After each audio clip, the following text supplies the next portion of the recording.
In today's show, I wanted to discuss membership sites because it has become all the rage and a lot of people are developing different types of membership sites. But are you structuring it correctly? There's different ways to structure the membership site depending on what it is that you're trying to do with it and what content you're going to be putting in there. So that's what I'm going to be discussing on today's show.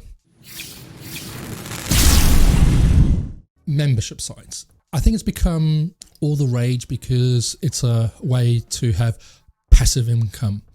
But I don't think people realize exactly what a membership site is and what it can do for them. But not just that, there's different ways to implement it, and membership sites can actually be a lot of work. And I think people get sucked into the idea of a membership site, and when it comes to actually implementing it, that's when it starts to fall down and people are not quite sure how to even go about it. Structuring your membership site. I think when you first look to even go for this idea, I think you need to think about the content that you want to first put into your membership site. Now, I have a lot of clients where they do a lot of different courses, and we house them all in the membership site, and depending on what they pay for, depends on what they have access to. Now, that's one kind of way of doing it, but there are other ways as well where there aren't just a whole lot of different courses in there and people pay to access the different courses. There's also the kind of all-encompassing membership sites where everything is just housed. You have maybe just one tier, there's a monthly fee, you put in content in there every month. Now, the two models are very different and they will also require different amount of work. When you're looking to create your membership site, I think you do have to have a look at the type of business model that you actually want to use for it. I think this is where a lot of people don't think it through very clearly, because they'll think, oh, I'm just going to do one course and that's it, and we're just going to allow people to pay for that. But then a couple of months later, they're like, oh, actually, we want to do this. Now, that is absolutely fine. There might be changes of circumstances where you then do have to kind of pivot and change the way you do things. But sometimes it does come down to the planning of it, because the different models will have different ways of working as well as the income from it. Now, some of them will be kind of your passive incomes and some of them won't. If you are housing it where you have different courses on there, then depending on how you've structured it, if you're only giving access to people once they've paid for a course, then that's going to be like kind of your one-time fee membership site where people are just paying for the content that they want at that time. And that can be a lot of work, because depending on how much you're selling those courses for, you've got to create a whole course worth that amount of money. And like I said, it's a lot of work. You've got to have a proper structure for that course. And nowadays, do people want to spend the time creating this massive course that potentially people might not buy? And that's where, again, thinking about the business model, a lot of people advocate selling the course before you even create it to see what the interest is for it. And especially if you're looking to create this massive course, then that's probably the best way to go about it, is go and flesh out the outline and what you want to put in the course, but also ensure that people know what result they're going to get at the end of it. And I think a lot of people forget that, is that they're creating the course basically for themselves, and they don't realize that they need to create that course for the people actually buying it. So you need to show them what the results can be once they've gone through that course. Sell it. If people start buying it, then create it. So your first course could actually be a live version where you go through the whole process and you record it live. Then you can go and edit those videos. You might then look to improve on certain areas. But then you've got something that people are paying for, and you've got something to sell. But like I said, you then have one course that you need to sell over and over. And there are different models for this, where you have your one course in your membership site, and you open the doors maybe once or twice a year. So you do a huge launch up to the up to that point, and then you release it. Now, that is a great way, and a lot of big marketers and use this model where they create the whole marketing and just release their course twice a year, and their courses are expensive, £2,000-3,000 or dollars if they're based in America, and it works for them. But the issue you have with that is, one, you're only launching it twice a year. There's a lot of work leading up to those launches, and you're kind of putting all your eggs in one basket, because if you don't have a great launch and that's going to be your main income for the year, then you're going to struggle. So everything hinges on those launches, and that can cause a lot of pressure. Now, the other model that people use for their membership sites is the kind of subscription model, where there's a monthly fee to it, and they get the content that you post in there. Now, the difference between the two models is, yes, it's going to be definitely a lower fee per month, and again, it depends on the content that you're going to provide, depending on what the fee might be per month. With regards to that kind of the launching model, where you're launching maybe once or twice a year and you're doing huge blocks of work leading up to those, the monthly membership can be a lot of work as well. But again, it depends on how you're structuring it and the content that you're providing. But by having that monthly membership, though, is you have income coming in every month. You don't have to do huge launches every month to sell it. You might be posting messages about it on social media every month. Put it on your website. And when people are ready, they can join whenever they want to during that year. They don't have to wait until the next big launch. They can join as soon as they are ready to do that. And I think out of the two models, this is probably my preferred model, because again, you're going to have that monthly income. So you're not having to rely on those launches, and you can keep kind of promoting it every month. And it doesn't have to be that big hard sell that the big launches have to be, because you're not having to rely on getting in so many people every month. Now, again, it depends on how you're structuring your content. If it's going to be content that can be released every month, and you do maybe live Q&As and stuff like that, then maybe the workload isn't going to be as strenuous. It's all up to you and how you are going to structure your content. Now, when it comes to building out your membership sites, again, there are going to be different ways to build your membership sites. You know, there are different platforms to create your membership sites. And again, it comes down to preference and how you want to actually structure your membership site. And I'm not meaning structuring the content per se, but actually structuring the inner workings of your membership site. So one, you can automate processes, but also making sure that the people buying from you can actually navigate around your site with ease. I've seen so many membership sites where people kind of log in and kind of get lost in the membership site. It's not easy to navigate, and they end up asking for refunds or just don't use the content. Now, I think, well, you know, if they don't use the content, it's all up to them. But, you know, if you've put in all that hard work to create the courses, don't you want to see people actually finish them? You know, you don't want to just be grabbing their money and just say, well, if they watch it or do anything with it, it's up to them.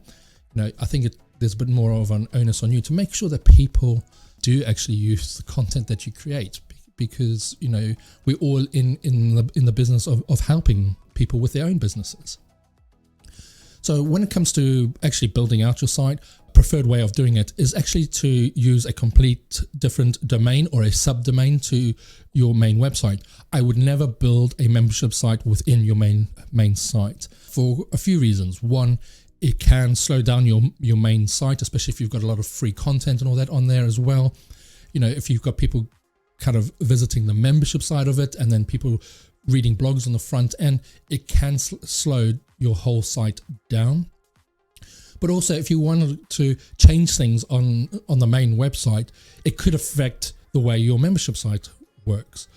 But as I've said before, the navigation around your membership site becomes compromised as well, because you're trying to serve two different people. when they're visiting your site. You're going to have those people that are just visiting and want to read the blogs, and maybe you'll read more about the services that you offer. But then you're also going to have people wanting to actually get the content that they've paid for. And having the two on one site, I find it becomes too cluttered, and it's not an easy way to navigate around the site. And it just becomes a bit of a mess, especially if you want to do a bit of a rebrand and that. I just find the whole thing a bit of a mess. And when I build membership sites out for my clients and all that, I am a strong advocate of either using a subdomain. So it could be like my.your_subdomain, your domain, for instance, or you can just have a completely new parent domain for your membership site. But either way, have it separate to your main site.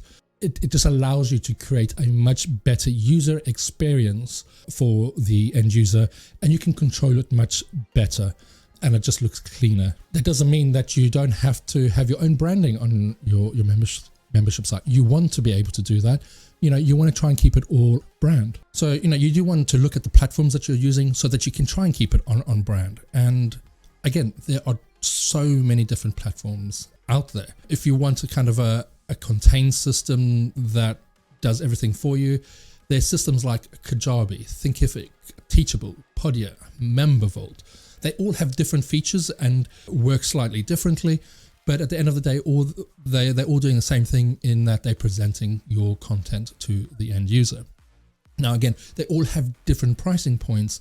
So when you're looking at it, you need to look at that as well, because if you're then going to look to create a lot of different courses and, different versions, etc., then some of these platforms can become quite expensive because they only allow so many products, etc., before you need to go to the next tier.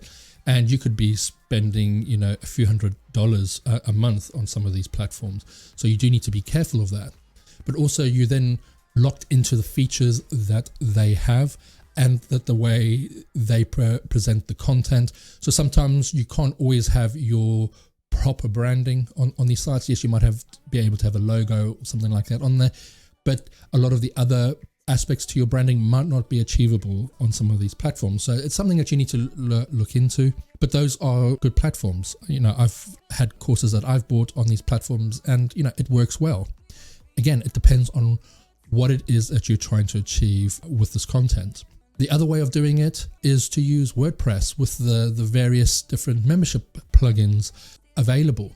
Now, this way does provide more work in that you've got to build out the site and use different plugins to achieve what some of those other kind of self-hosted platforms allow you to do. But building the membership site yourself allows you to then implement your branding and go full into your branding and make it really your own platform. Now, again, there are so many different membership plugins out there, and I have used a few of them. Wishlist Member, MemberPress, LearnDash, Restrict Content Pro. These are all great plugins to secure the content on your site. Now, the way that I normally build them is I do use WordPress, and I use a membership software called eLearn Commerce. I find it very easy to use and to get the sites set up very quickly, and it's what I use to build all my clients' membership sites. But I then take it a step further, and I use another piece of software called Membarium, which is a security plugin for WordPress. It has other features, and the main feature is that they have two versions. They have one that connects into Infusionsoft or Keep, or they have a version that connects into ActiveCampaign, and that's the one where I use a lot to connect my client's ActiveCampaign account to their membership site. Now, why do I do that? Because it depends on how you want your whole ecosystem to work. Having a separate membership site is great, but then if you have to manage 2 or 3 different systems, so you might have your CRM or autoresponder system on one side and you have your membership site on the other. And yes, they might talk to each other in that if someone buys a product, they get added to a list on your autoresponder, and then you're sending out the emails from your autoresponder. But to me, that means you've got a few different systems to kind of maintain and make sure that people are on the right lists, etc. So the way that I do it is I have ActiveCampaign as my hub to the whole lot. So I use ActiveCampaign to send out all your marketing emails, but what it also does is it controls the security to the membership site. So ActiveCampaign uses tags. We set up security tags. So if someone has that specific tag, they have access to that specific content on the membership site. If I remove it, they then lose access to it. But I can go into ActiveCampaign and see exactly what they have access to, what emails I've sent out to them, what promos that they've read, etc. I got that one kind of hub where I can view all that information at a glance. And so when I build out membership kind of platforms for my clients, I always make sure that they are using ActiveCampaign because, as I said, I recommend it anyway for the autoresponder side of things, so that people can use it for their marketing, etc. But it also has this extra benefit now where we can connect it up to their membership site and they can control everything from there. So we use ActiveCampaign, WordPress, eLearn Commerce to structure the courses and the content on their membership sites, and then Membarium to actually control the security side of things, so that people are restricted depending on what they have purchased. So that's kind of the software stack that I use for all my clients' membership sites, and it works really well. Now, I'm not saying that any of these other platforms are bad. This is my preference and the reasons why I think this is a great way of doing it. If you don't want to do it that way, then these other platforms are just as easy to use to put your content on there and start giving it out to your clients.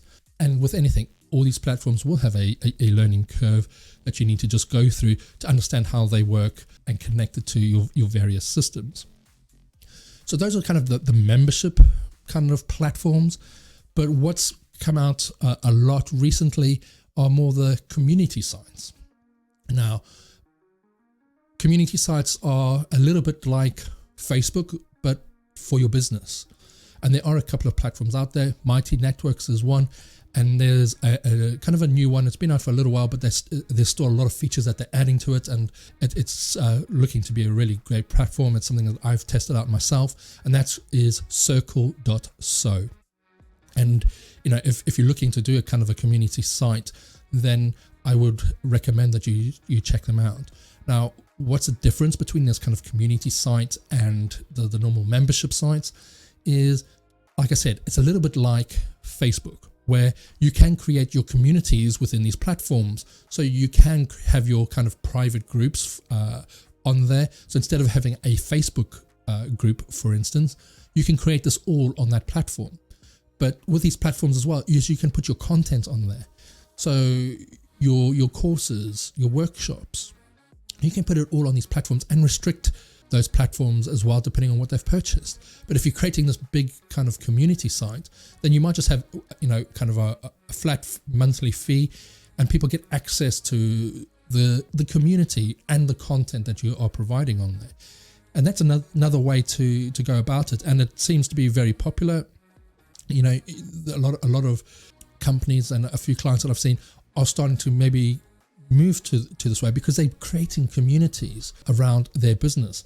Now, with some businesses that might not work, but it's something that you can look at and see, is it going to be a good fit for my business? So I'm hoping that you've enjoyed the content that I've gone through today about how to structure your membership sites. Like I said, there's a few different business models that you can follow.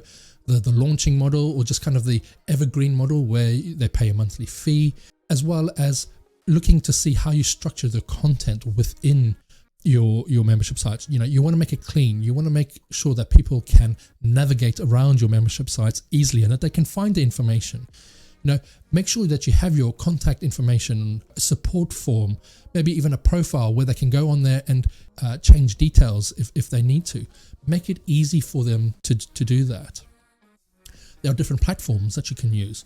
The hosted platforms like Kajabi, Thinkific, or the ones where you host them yourselves on a WordPress site using the various different membership plugins, or have a community site where people can have discussions within your kind of membership, as well as consume content that you provide them. So I hope that this content has been useful. And if you'd like to support me to create this content, then please go to buyjasonacoffee.com and you'll be able to just go and pay a small little fee there, where it will help me to carry on creating this free content. And there will be other perks as well. So if that is something that interests you, then please go to buyjasonacoffee.com. So I hope you've enjoyed the content today. And if you have, please give this video a like or leave a comment down below, and I will make sure that I answer it for you.